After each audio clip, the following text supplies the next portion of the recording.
Welcome to Natural Recovery from Suffering. This is Scott Killaby, and this is my podcast. This is the Natural Recovery from Suffering is the same name as the work that was developed by me and Dan McClintock and others. And the tools that we use are called KI, or the Killaby Inquiries.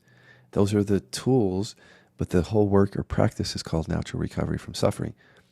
And so is this podcast. And I'm just thinking about Dan because we talk about this topic, and we have through the years a lot. Approval seeking. Dan sent me, or gave me, because we lived together for about 2 years. He may have just showed it to me. This Anthony DeMello quote that said something like approval seeking is the ultimate addiction.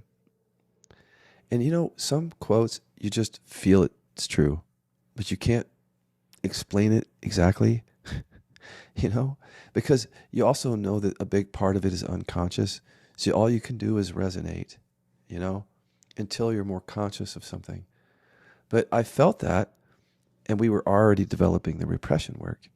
So we were already making conscious and helping people make conscious the really deep core programming in the body that says, I have to stay safe and get love by holding this anger back, for example.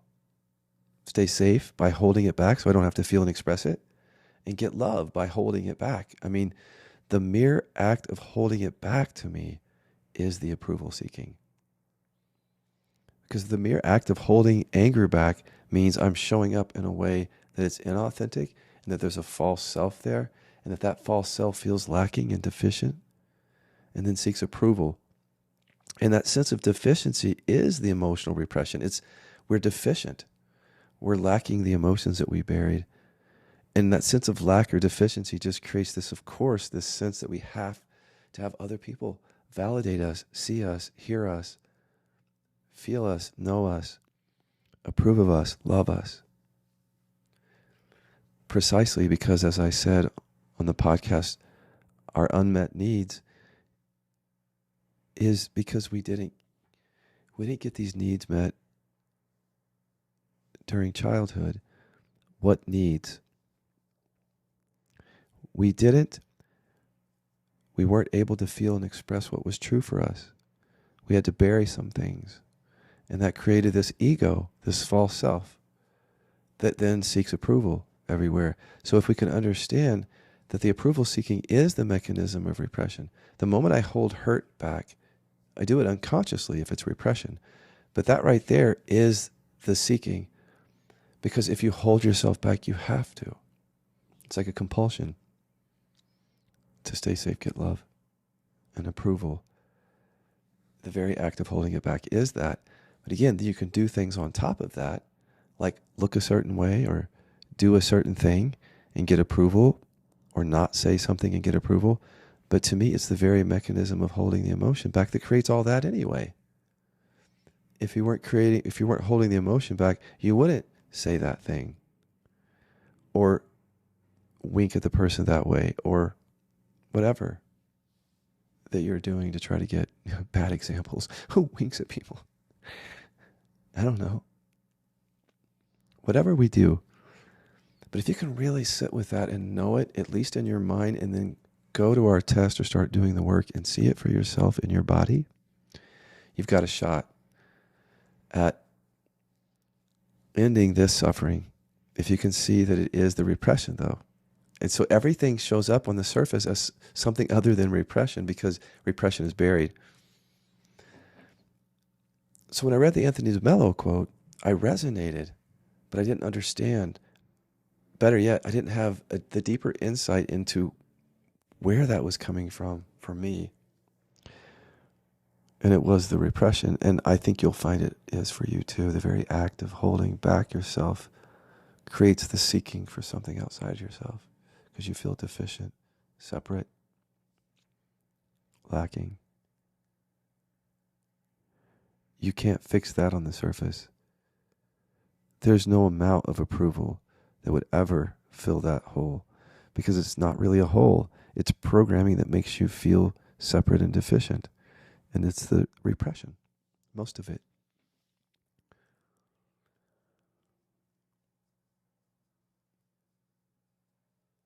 So I'll tell you a little bit about where Dan and I come from, well, and many of you, the 12-step world, where many of us, we put down our drug of choice and then we just start seeking approval. And it's from that background, probably, that you're seeing us talk about this subject. But Dan and I are both anger repressors, so we have a lifetime of approval seeking, just like all humans. Stay tuned.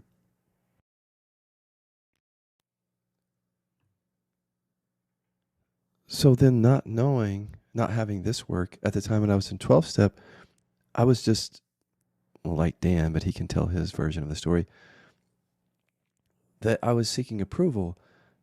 I went from being addicted to drugs and alcohol to substituting that for an addiction to approval from sponsors and people in the program, and even my parents and everyone, my partner. But that was my repression. See, my repression had driven the addiction. Like the science says, I went into recovery, but because I didn't get to the root, the trauma, it turned towards approval seeking. I didn't have the drugs and alcohol anymore. I got high on the approval seeking for many years and got healthy in some ways, but had to leave the program because I saw that I wasn't getting to the root and didn't know what the root was. And of course, fast forward, I was a seeker and non-dual seeking, and then had the awakening and became a teacher. And I have to mention this, that of course, as long as we have repression, as I said, we're still approval seeking. So as long as I had anger repression, to me, the very holding back of an emotion is approval seeking, as I've said, because the very holding back of hurt, you have to identify with what's false, and therefore seek something outside yourself because of that sense of lack and separation. But when you get to the root, to the repression, that mechanism isn't there on that emotion. And so there's an authenticity in your experience, and you're not suffering, you're feeling and expressing what's true. You don't have to rely on other people to know who you and what you are and to be what you are.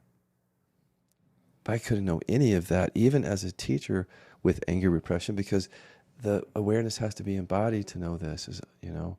I know it now, but reverse engineering is how I look back and tell you a lot of these insights.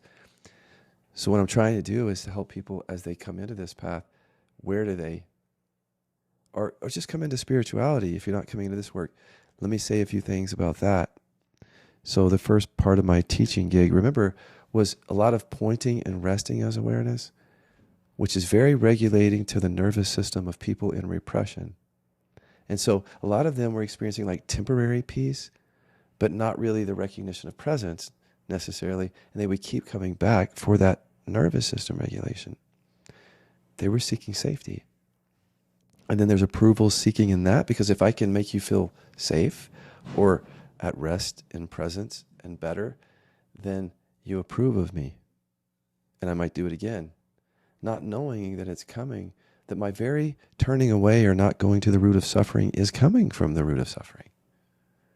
And I'm teaching from it as long as I'm just pointing to presence. But I don't know what I'm doing, see? It's like being in 12-step. You don't know what you do until you become conscious of it. And until I saw that it was connected to repression, I couldn't be conscious of that. Approval seeking, where it comes from.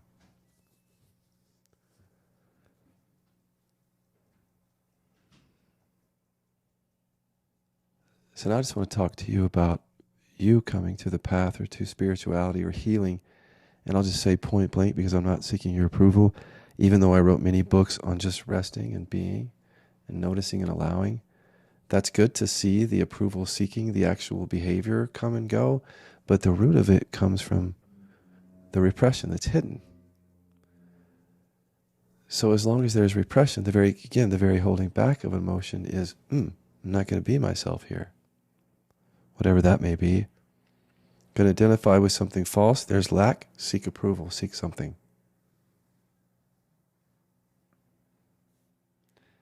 There's almost no way to avoid it once you become conscious of the mechanism of, and therefore you can live in alignment with why you're here, which is to get to the root of suffering, right?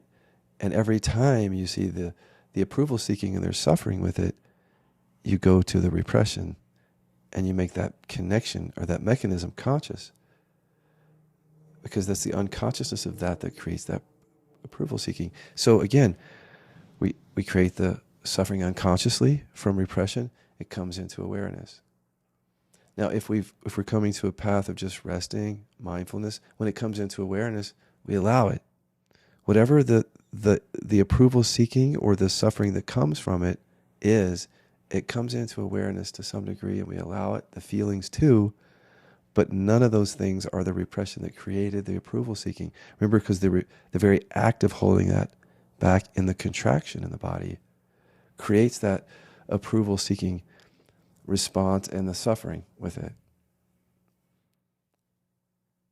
So I'm saying is resting as awareness isn't enough to get to the depth of freedom that isn't seeking approval from people. It's not looking at people to get love or approval, because you're not trying to stay safe from what was buried. So you can find out for yourself, though. You don't have to trust me. You can go rest as awareness or engage in meditation or mindfulness, and it can help you. There's lots of positive benefits to that. You might even wake up to the awareness, but that doesn't mean you got to the mechanism that creates that. And so you might become a teacher someday and sit there and not point people to the root of suffering, and then they like that. You get their approval, you do it again. They come back because their nervous system is regulated because you don't get to the root of suffering. You don't even know you're in the loop of it all until you wake up out of it. And then I don't want to come and just regulate people's nervous system anymore, because it keeps them trapped and locked in with me. It doesn't teach them the tools to free themselves from the suffering. But I get approval, if they, I don't want to do that. I don't need it. And so that's why I trust what I'm doing these days, even if it comes off a little bit too direct or harsh at times. I just know it comes from love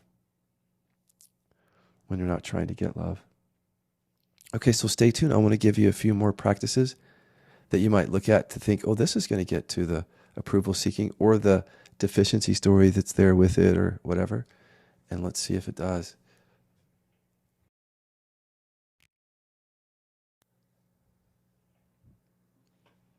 So some people might argue with that and say that resting as awareness or mindfulness or meditation got it to where they don't seek any approval. But what I would say is take the repression test at the bottom of Kiloby.com and see if there's any repression. And if there is in your body, if you find it in your own body, I want you to consider whether the holding back of that emotion is not itself the seeking of approval. Why wouldn't you just allow that emotion, unless you're afraid of not being accepted or loved, which is quite natural. We're humans, but that's why we seek approval and how we do it. So why won't you trust your body?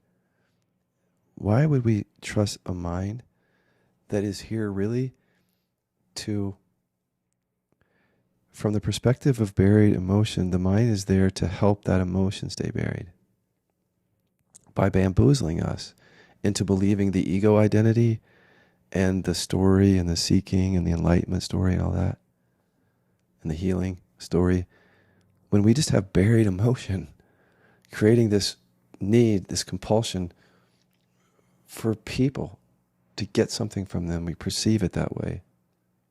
And that is a body thing. The mere act of holding back. People can argue with that too. There's always room for debate. But I say the body keeps the score, and we're all wrong, and the body's right in the end.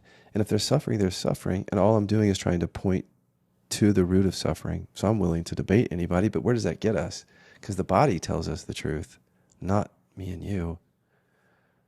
I'm just reporting what I've seen in my body. Okay.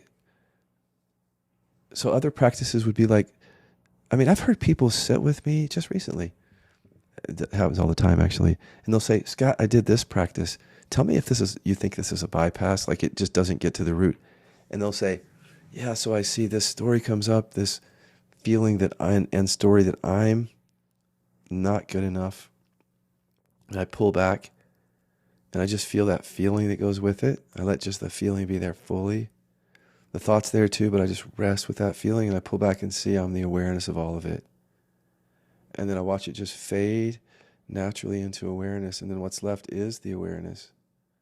And they're going through in great detail how I think that I don't know if they wanted it to not be a bypass or whatever, but I said, well, yeah, it is, because there it is. Those are the visible effects of repression, the story, the identity that gets created.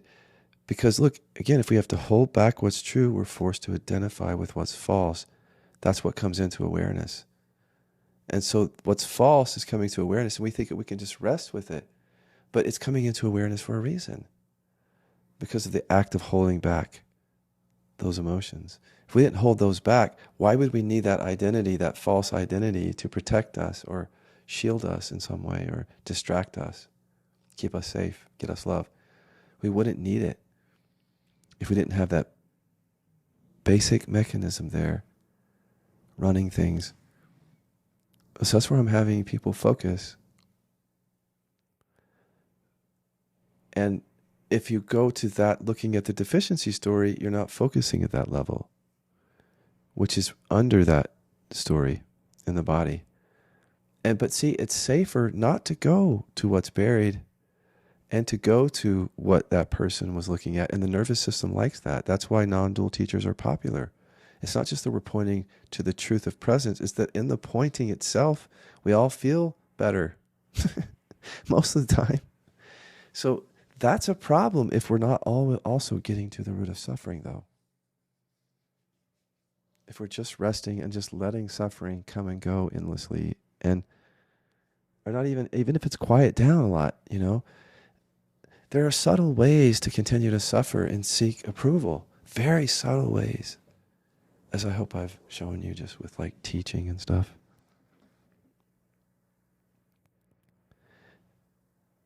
Do you have to end all approval seeking? You never have to end all suffering. It's not like that. It's just, it's more like, do you want to suffer? If you do, then do. Then don't do anything like this. Just turn me off. Oh, seriously, because I sometimes think about what Dan and I have created, and I think, some people don't want to go to the root of suffering. And there's a big reward in seeking approval, especially when we get it. It feels good.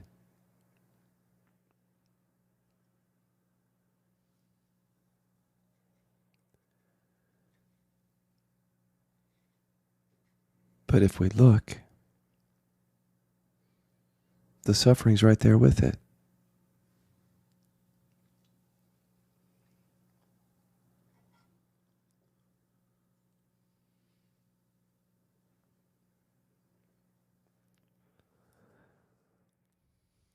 We can do whatever we want with suffering.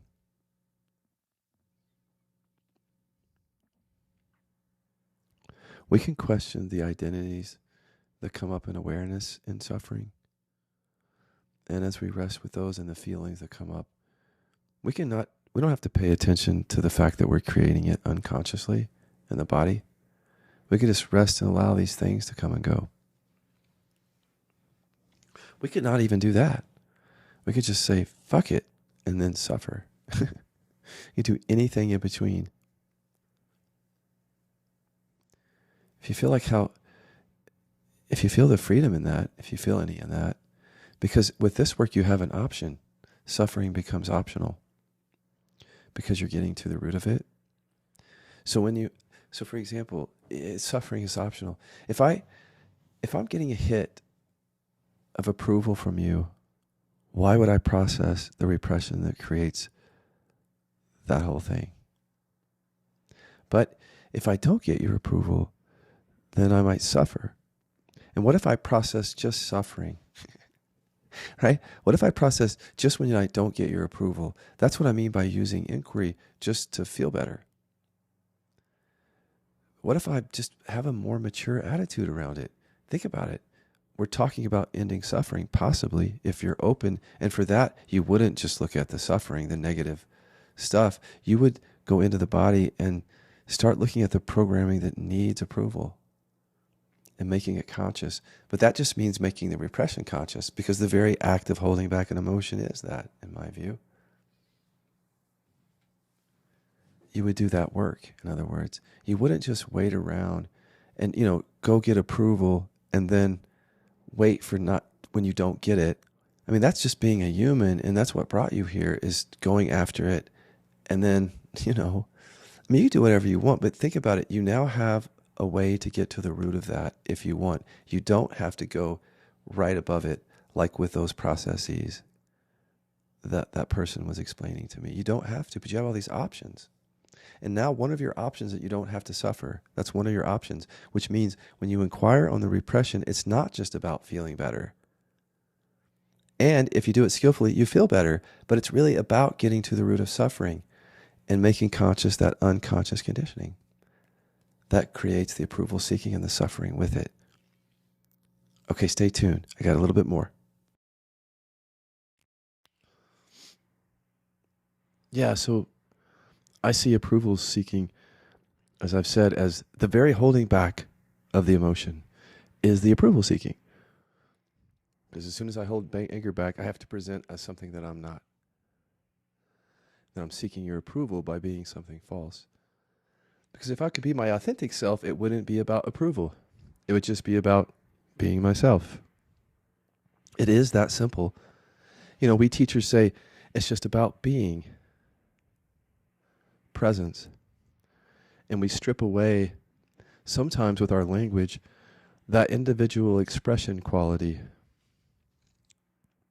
But actually, it really is authenticity also. Embodiment is authenticity. That's the feeling and expressing of what's true, of being conscious of what you've buried. We're talking about awakening. We have to be conscious and not unconscious to what we've buried to get to this. Well, to get to approval seeking, but also all suffering. It seems that we can put some suffering to rest without getting to the root of it, but quite a bit of it gets buried along the way. That's the thing that we're finding in the bypassing here in KI, is that when people come here, some people have a fairly clear experience, but they're still suffering. That's why they come here. And come to find out, they buried emotions on the spiritual path and didn't know it. And we're seeking approval and love from teachers and therapists and coaches. So a big part of this work in our members area and in our mentorship program is understanding and inquiring in the we space of relationship, to put on the table from the very beginning how we have unprocessed emotion, we seek approval, and that can even get intertwined with the practice here and me training people, them seeking approval, all that. Or people who help people, and how unprocessed emotion on either side or both sides complicates it. It's all relevant. But in a world of non-duality where people are not transparent and it's not really asked of people or required, then there can't be that kind of we space inquiry, because it involves the teacher or facilitator being also transparent and processing. And in fact, this whole we space development came from my own unprocessed stuff, right? How else do we learn except through our own suffering? Or how else do we get free except through our own suffering? And how else do we have insights about suffering if we don't go through it?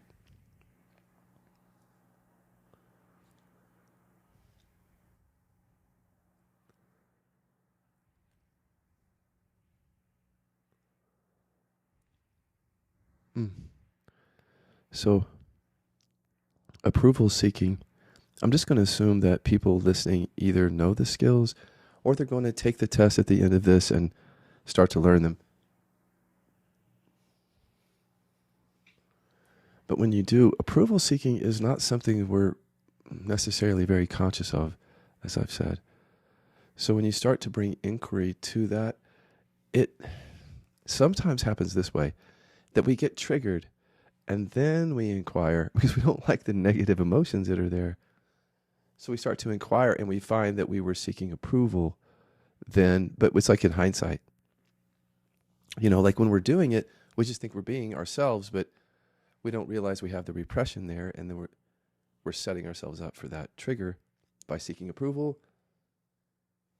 And then the approval, you don't get the approval, or something happens, and then,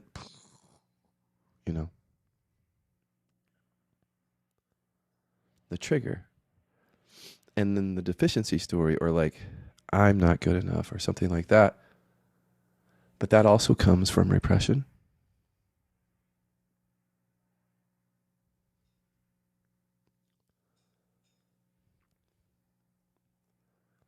It's safer to believe that we're deficient or there's something wrong with us than it is to feel and express the buried stuff. And hence we then seek approval as just a natural offshoot of, well, it is to me, it is the very act of holding emotion back that is the approval seeking. So therefore we just do inquiry on that holding emotion back. And then that holding emotion back is what creates the chronic pain, the repression there. Holding emotion back, holding back what's true, forces us to identify with what's false and seek approval. And by focusing there, then we start to see, again, that it's not just the approval seeking that goes away, but all the suffering. Because repression, when you get to the repression level, you're getting to where the suffering is created. And there, it's not just creating suffering in the form of chronic pain. That conditioning is also creating depression or approval seeking and deficiency stories. So we trust just working at that level, the results are there because that's the root of suffering. And even though we might focus on one thing, we might see other things changing. I don't know. This is why I say this, because I don't know how many people are actually coming here because they would identify their main form of suffering as approval seeking. Maybe some. But I mean, as long as you're getting approval, then you don't really, well, you might still suffer actually. But if you don't get approval, if people might not come thinking of it that way though.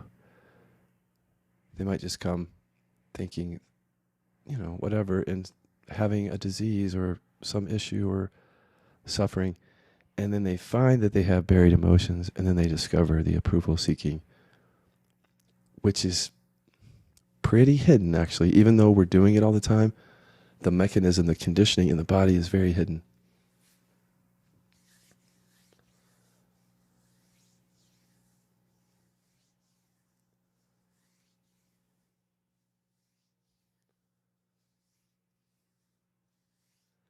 So stay tuned. Now I kind of told you about the practice. I'm going to tell you about a life in which you seek approval much less or not at all, and what that might look like.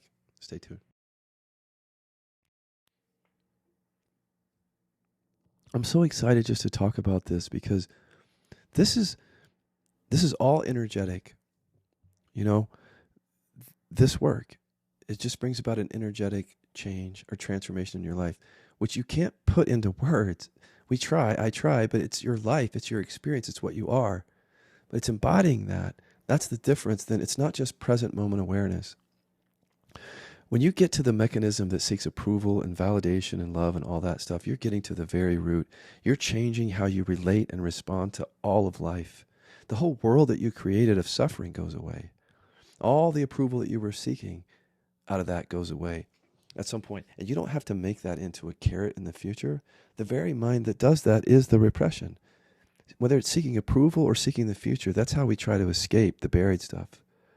Once you're conscious and skillful, you can see this and process it. Until then, your mind will try to take you in a bunch of different directions to take you away from this.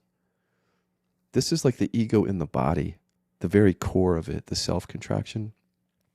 This is the sense of separation and deficiency that comes from years of holding back emotion.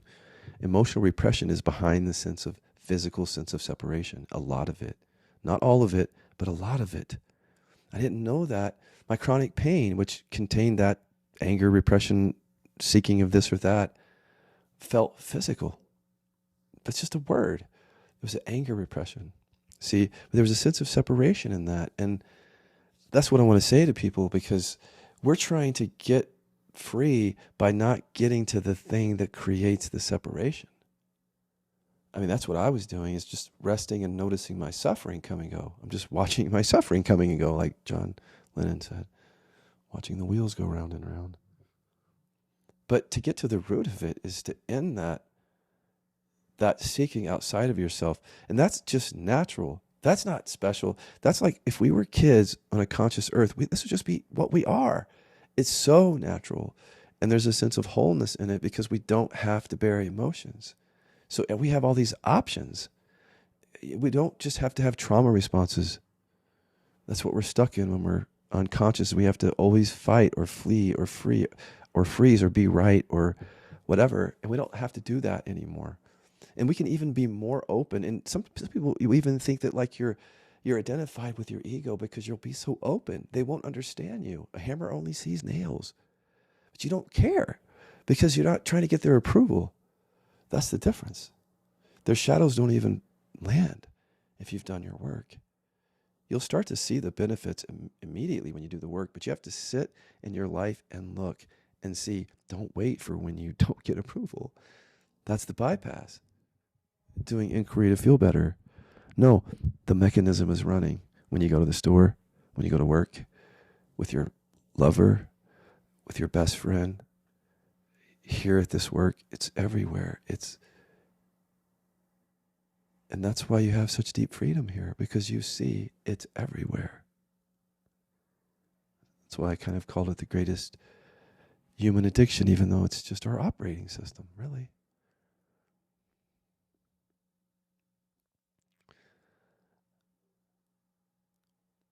From 4th grade to 6th grade, I was bullied, so everything that was natural about me had to be held back or buried. And so this is why you see me dancing or making a fool out of myself in this or that way, or doing different things like that I never could do before, and sharing differently. That's what I want you to see yourself doing, but your version of it, whatever that is, that you have that right. Do you know that? To do what you want and be what you want. Do you realize you have that right? See, this is more than about ending suffering. Don't set the bar so low. I mean, that's what I'm saying. You can end suffering, but this is about being yourself, and now life doesn't have to be about suffering anymore. Imagine. What are you going to do? And this whole thing about what do I do next? No. That is part of the repression. I remember like people coming to the awakening teachings of mine, and then they would recognize the awareness and they would say, what next? No, that won't happen, because it's energetically, you're going to be online, your life force, you're going to move into what's next. You're going to know what you want. You're not going to be waiting for other people to make sure that's okay or get their approval. You'll work in teams and relationships in which you have to work together and negotiate and talk, but authenticity can still be there, even when you have to negotiate things or concede points for business or something. You can still be yourself. It's beautiful. You'll love it. Not everybody will like you. You won't care. I'm telling you.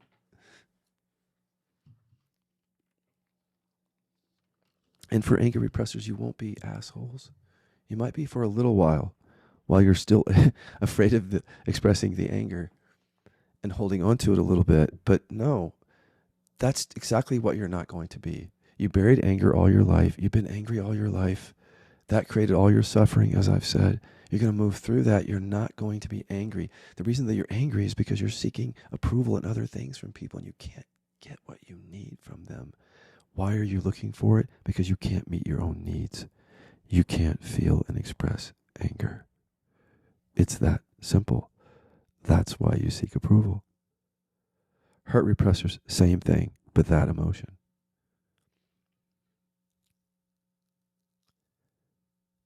Can you imagine, all of you hurt repressors, for example, where I know it's hard for your consciousness to imagine this, but it's just in a conversation saying, that hurts, actually. I remember that hurt me before in my life when someone said that, but I'm aware of it. And it's not a problem at all. Or tears, or anger. Can you imagine being that natural? And then by allowing it all, that stuff starts to go away. Like Eckhart says, you don't walk around angry anymore. That's what anger repressors do, but they bury it. You don't walk around hurt and then getting angry at the surface because you can't go to the buried hurt. That's what ends. But the mind doesn't want to, it can't grasp it at all.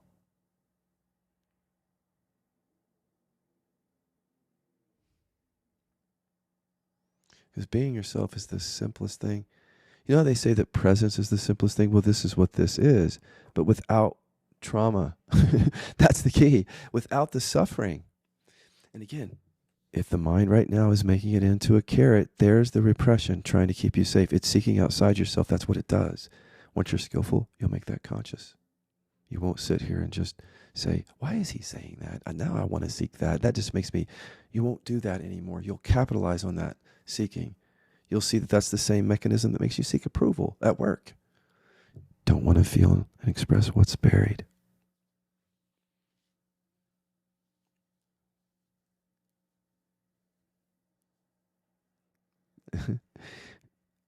As I did this work and then I started to mentor people, they didn't know what they were about to get into. And because they were repressed, they had the same as me. When I started, some of them didn't even understand that buried anger was driving it all at first. And they learned, or buried hurt. That's what I say is go read the science first to see that how many studies there are on this. If your mind is getting too involved with it, because it's all body here. But when I was mentoring people, I noticed that, well, for example, anger repressors, kind of how I used to be way back in the day is like very apologetic for their experience, for their existence, or thinking that I don't like them. And, you know, for some reason, like if they say something, because they're so afraid to say something very directly. So I try to help them because every time they're feeling like I don't like them, that has nothing to do with what's going on for me. It's like I'm just mentoring them. That's all. But the reason they think I don't like them is because they monitor themselves and whether they are getting my approval. So I have to be conscious of that and help them with that. If I don't, they don't learn the work because that mechanism just takes over. But when people start getting free and do the work, they start to speak up and they start to trust their own experience and their suffering starts to go away and they don't need me in that way and they certainly don't need my approval. And so it's just like this story that I heard, I don't know where, but like if a child is free, that child will not sit and hang on to the ankles of mom and dad. That child will be out playing because that child knows that they're loved. They know what they are. But when people come to this work, if you get tied to me, then that's not freedom.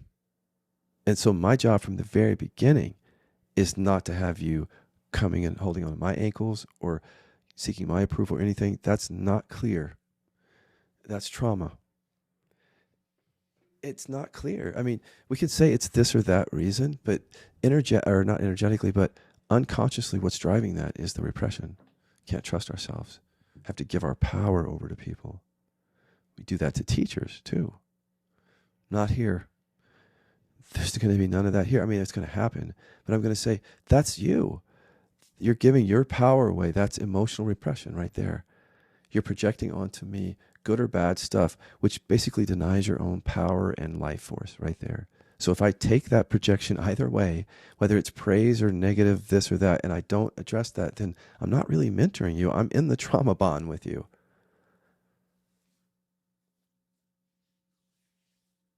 I'm not helping you.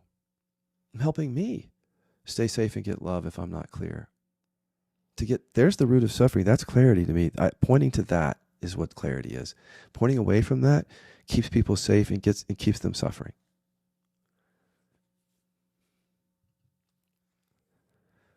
Keeps them seeking approval.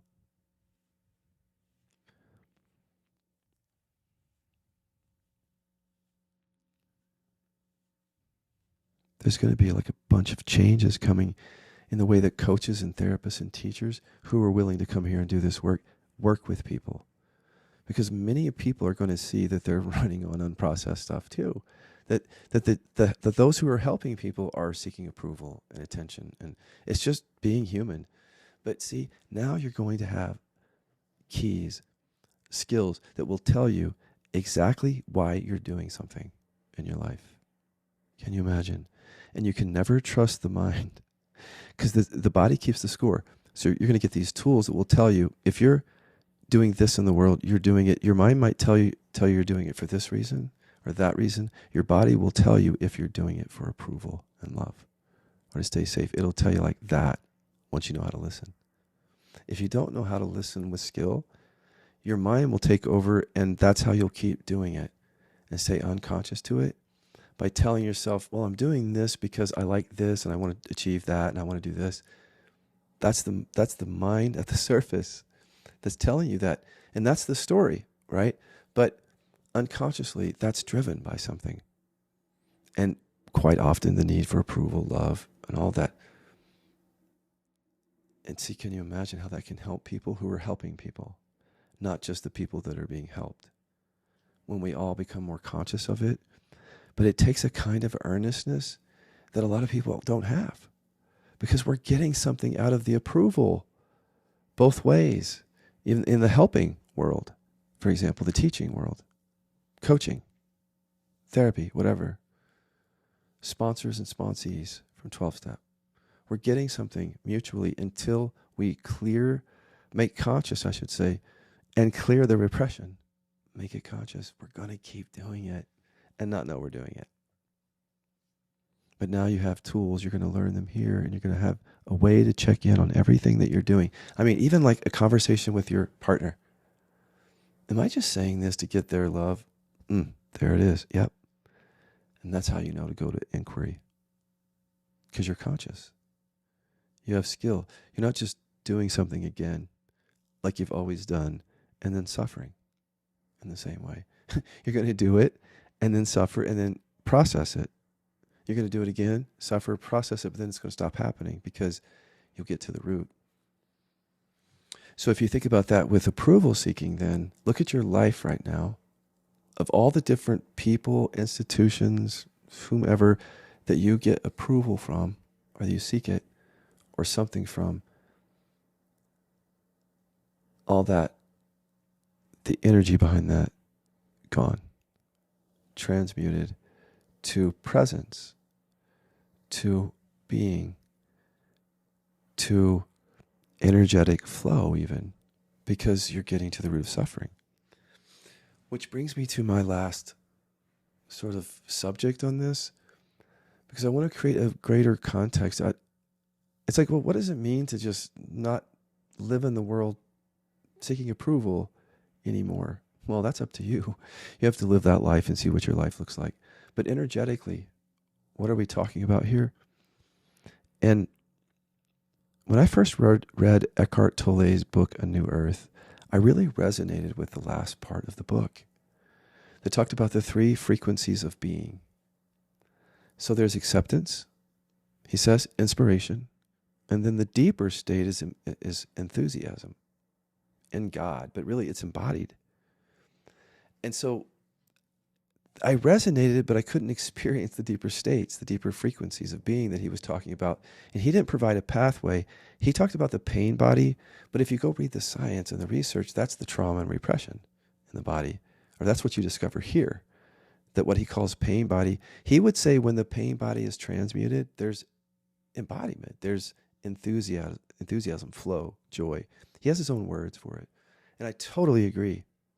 Even though he doesn't provide a pathway for it, though, because you can't rest and let a pain body dissolve because it has unconscious programming in it. A lot of anger repressors don't totally embody presence, but just resting and letting things come and go. But when he points to the 3 frequencies of being, I totally resonate with that. That aligns with this work because the present moment awareness, which is what he calls acceptance, the first frequency of being when you recognize presence. But that's actually just the beginning because it's acceptance. You're the presence and everything coming and going to you, allowing. But you're not ending suffering. Everything is coming and going. There might be less coming and going, but that's acceptance. That's presence. That's not anything other than that. It means if a story comes up, you're not necessarily getting to the root of it, letting it be or whatever. It's accepted. It comes and goes. Well, he talks about ending suffering too. Even though he doesn't really provide the pathway, he knows what that's like. And that's why I resonate with him, because energetically, in order to go beyond just acceptance and present moment awareness, we have to embody that. And this is where approval seeking comes in. Because as long as we're seeking, it's like trying to be, like live our lives and make sure it's okay with others first. We can't really be free. There can't be flow in our life. We can't just really be enthused, right? About our lives and what we're doing and what we want, because we're monitoring other people's reactions to that. So if you take inquiry, you have the present moment awareness that he talks about, which is, I say, is included in this work. Let things come and go throughout the day. There's that frequency of being. But when you do this work, you go into those deeper recognitions, deeper states, you could say, or deeper, however you want to say that. Not really states. These are just, this is what you are. Your energy shifts, and even shifts and stays at this sort of deeper frequency or frequencies like enthusiasm. But again, we're blocking ourselves. See, until we get to the repression, we can't move freely in life with enthusiasm and flow, because we need people's approval, and then we don't get it. Trigger. Self-limiting belief. Can't do it. Stopped. See, so the approval seeking, those are our blocks. Part of it is that the people that we look to tell us that we're okay before we can move in the world freely. And when you get to the repression, you don't do that anymore. You just move. And if somebody says something, you process it if there's something there. But mostly when you get to that level of freedom, you don't care about that. You're not trying to live your life for them. And that's not a mind thing. That's energetic. You just know yourself. It's not a story. It's not a belief. It's not an idea. It's you being and knowing yourself energetically, like transmuting the stuff that was driving all that suffering, or in the process of that.